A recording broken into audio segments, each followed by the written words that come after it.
asalaamaaleykum sama waa tim sama Adja traiteur maa ngi leen di nuyu di leen ziar naka koor gi j'espère que ça se passe très bien ñangeen yeeg faa leen yeeg méngeen yi muñ leen rek di des bareetul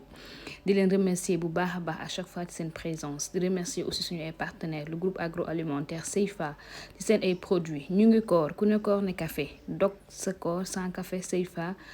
mooy loolu bisaab aussi ku ne weeru koor ne bisaab seen bisaab bu xonq bi am na vimto am na ordinaire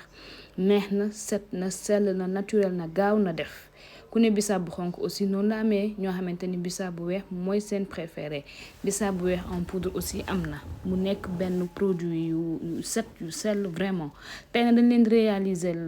omelette comme weeru koor moom ñu bëri dañuy bëgg di ndogoo omelette te omelette à l'italienne dañ leen di indil 2 versions pour réaliser ko c'est très simple ingrédients yi bëriwul charcuterie dañuy njëkkee jambon ak saucisson poulet ku mu neex nga def leneen ku mu neex nga jël charcuterie bu la neex nga réaliser ko recette bi am na aussi 7 nen yu nekk foofu pomme de terre 1 kilo dañ ko baxal nii xolli ko moo nekk noonu ñaari doomu soble rek ku mu neex aussi c'est au choix ku bëggul soble mën nga ci bañ a def mais man bëgg naa soble ci nen moo tax ma def ci farine 250 grammes maanaam genn wàll libre fromage 250 grammes emmental lañ ci def fromage râpé ku mu neex nga def ci aussi fromage bu la neex donc sel ak poivre les indices pensables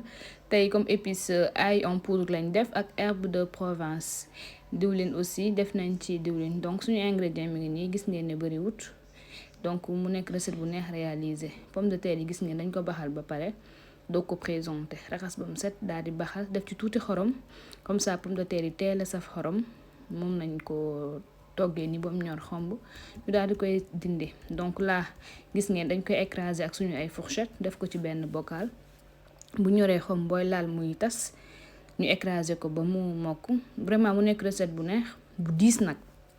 dafa diis. J'avoue que même man j'ai pas pu tout finir alors que tout l'a servi sama bopp donc là dañuy tas pomme de terre bi ba mu tas ñu daal di ñëw jël suñu nen tout le temps damay jël di ko toj à côté pour bañ mu nëb parce que su nëbee nga ñëw sotti ko ci rek c'est fini donc def nañ ñaari nen pour 1 kilo pomme de terre bu fekkee ni sa kër rëyut mën nga def libre pomme de terre effectivement dafa sakkan man j'avais fait 1 kilo mais dafa mujj ëpp sax mi ngi fi des donc ñu def poobar def sel pour mu gën ko safal ku mu neex mu nga ci def yeneen épices yu la neex 7 épices 5 épices coriandre laurier mais man tey sel poivre laa def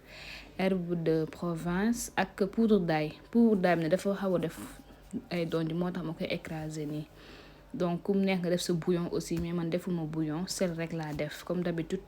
très rarement laa koy toggee daal di nag jël sama loxo mën ko mélanger ba mu normal parce que boo ko bëggee mélanger ak fourchette ak nen bi day des donc jëlal sa loxo nga mélanger di jël farine bi di rajouter nànk petit à petit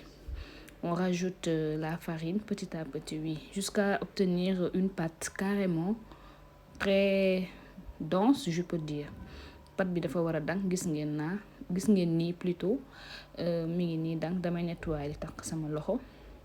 mélanger nañ ko ba pare mu nekk nag recette bu diis daf leen nànk di leen wax aussi bu ngeen seetaanee vidéo yi ci suuf te abonné gu leen am na un bouton s'abonner ngeen cliquer ko comme ça ngeen abonné ci chaîne bi activer cloche bi comme ça vidéo bu dugg à la seconde qui suit dangeen koy jot aimé leen aussi vidéo yi ma xam ne li may def neex na leen daf may encourager lu bari su may gisee ne les gens non seulement ñu ngi seetaan mais ñu ngi aimé may kontaan bu baax ci yéen ñu daal di ñëw continuer toujours suñu ay recettes teg nañ pâte bi pare nañ ci dañuy ñëw réaliser suñu ay omelette bi aussi c'est au choix ku soppul nen mën nga réaliser recette bi sans pour autant nga def ci nen bi ñuy def omelette bi donc def nañ suñu 5 nen def ci poivre sel def ci soble bi aussi c'est au choix ku mu neex nga def ci ku mu neex bu ci def waaw nekk la recette boo xamante ni mën nga ko toggee nu mu la neexee mais base bi mooy dangay defar sa pâte pomme de terre ak nen def ci biir charcuterie nen ku mu neex nga bañ ci def omelette def ci charcuterie kese ku mu neex nga bañ ci def charcuterie def ci omelette ku mu neex sax nga def ci sa crevette wala sa gambas lu la neex moo ko réaliser nen bi tuuti laa def parce que couche bi dama bëgg mu légère gis ngeen tuuti rek laa def donc là c'est pour mu diis comme weeru koor lañ nekk donc mu ëlbati benn côté bi ñor na ma daal di ëlbati beneen côté bi gis nga dama ko bàyyi ba mu doore lépp ci biir recette bi donc là on a fini gis ngeen bi ma doon togg nii la mel couche bu légère la couche omelette bu légère parce que pâte bi dafa diis donc là omelette yi pare na suñu pâte pare woon na dañuy ñëw daal di jàll ci montage suñu recette dañu jël suñu plan de travail daal ci def farine pour bañ mu coller def suñu loxo aussi tuuti huile tout le temps pour manipulation pâte bi yomb daal di koy étaler ba mu am forme poêle bi ñuy toggee donc bu dee poêle bu yaatu la nga def ko mu gën a yaatu bu dee poêle bu ndaw la nga yemale ko couche bi lu mu gën a oyof plat bi gën a neex a togg parce que su diisee soo ko ëlbati après da ngay sonn donc ngeen étaler ko ba mu oyof day tax réalisation recette bi daal di yomb donc laa teg nañ suñu poêle taal suñu feu def ci tuuti diwlin daal di koy taqal ci poêle bi yépp comme ça du coller mooy togg suñu pâte gis ngeen léegi dañuy daal di ñëw jël suñu pâte yëkkati ko nànk ñëw étaler ko ci suñu poêle donc diwlin bi ak farine mi ñu doon def loolu la ñuy permettre day tax du coller gis ngeen daal di ko ciy teg nànk def leen ko nag pâte bi je vous conseille ngeen étaler ko ba mu oyof bu ngeen bëggee lu diis ba def ko pâte bu diis non seulement su ngeen koy ëlbati après dina métti waaye war naa ci yàlla recette bi dina diis ba doo ko lekk donc man maa leen ko conseillé personnellement donc là dañ koy étaler bàyyi ko quelques secondes wala voire 1 minute mu ñor léegi nag su ñoree commencé ñor ci suuf quoi nga jël sa fromage njëkk a def sa première couche fromage gruyère bi ñu râpé woon moo nekk noonu ñu def première couche daal di jël suñu omelette daal di ci teg nànk donc li ci biir yëpp ñor na objectif bi fii mooy pâte bi ñor ci suuf ñor ci kaw ñu daal di ñëw jël suñu charcuterie daal di teg lan naa benn jambon après damay daal di ñëw jël suma ay saucisson ku mu neex nga jël beneen charcuterie bu la neex daal di ko ci teg donc saucisson bi dañuy jël noonu saucisson poulet moi je suis plus saucisson poulet que saucisson viande bu ngeen xoolee samay vidéo c'est très rarement ngeen ciy gis saucisson viande choix la daal di defaat beneen couche fromage gis ngeen man tey fromage li may bëgg fromage bu yem laa def nag parce que xam naa recette bi dafa diis waaw dama ko daan togg sama kër tey ma koy togg mën a xaar ma partager ko ak yéen moo tax tuuti fromage laa def gis ngeen benn couche jambon saucisson lu yem laa def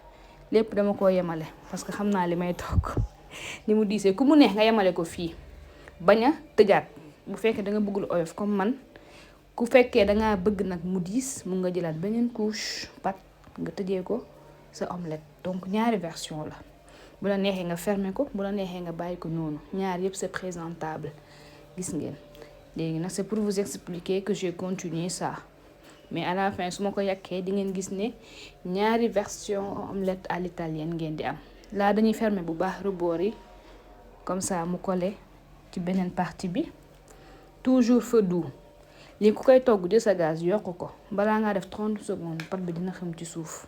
donc feu doux ngeen koy def wàññi leen gaz ba mu sës di ko contrôler di jël poêle bi di ko yëngal boo yëngalee gis pâte bi mi ngi yëngatu lekk bi mi ngi bouger nga xam ne collé wul ci suuf nga koy surveiller dafa demander surveillance là xaar nañ ba suñu pâte ñor na ci suuf dañuy ñëw jël ëlbati ko jël couvert bi daal di koy ëlbati nànk gis ngeen daal di koy teg mu daal di ñor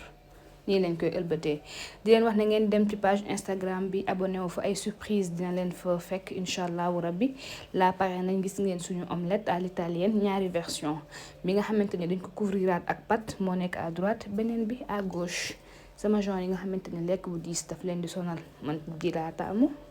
gis ngeen c'est présentable neex na vraiment diis na mën na ndogu mën na xëdd beneen version baa ngi nii gis nga boo ko daggee yéen a ngi seet jambon beeg fromage beeg yépp bon appétit à tous ñu remercier encore suñu ay partenaires le groupe agroalimentaire Seifa produit bu la neex am na fa am na bisaab am na buy am na café am na tige dege am na noflaay sama Adja traiteur mi ngi leen di gërëm di leen jaajëfal di leen jox rendez-vous très prochainement ci beneen recette ñu ngi ci réseaux sociaux yëpp bind leen ñu toll